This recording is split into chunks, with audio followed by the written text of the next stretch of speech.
Hello mga kapugi. Good morning mga kapugi. Tayo alis na. Siya. Paano? Lunes ngayon, pang umaga. Siya abang na. Mga estudyante dyan, libreng sakay plus yung pinangako natin na bibigyan natin ng sasakay sa atin, bibigyan natin ng pandagdag baon. Hindi naman siya malaki pero at least meron, di ba? So yun, alis na ako. Siya, bahala na kayo. Tayo alis.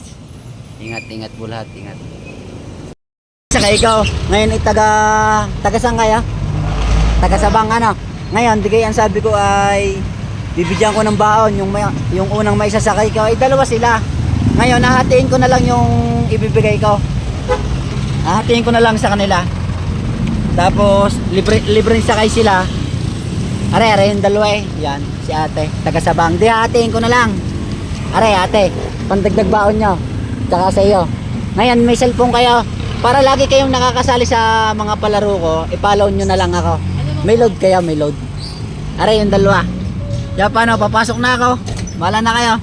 Are yung dalawa. At yun na nga mga kapugi. Nandito na tayo sa trabaho natin. Salamat sa mga taong sumusuporta sa atin. Tapos, yun, naibigay na nga natin yung pinangako natin. Dalawa kasi yun magkasabay. Tapos, sabi ko mag-like na lang sila at mag-follow para makita nila yung mga event na gagawin natin. Kailangan na, pag marami na kasi yung followers natin na estudyante, yun, doon tayo magpapa-event para makatulong tayo sa kanila. Hindi naman porket na nagbibigay tayo ng pera is mapera tayo. Totoo is yun, baon din naman tayo sa utang. Gusto ko lang mapasaya natin yung mga batang nag-aaral kasi stress na yan siyempre stress din yan sa buhay. Gawa ng yung pag-aaral naman hindi yan madali eh.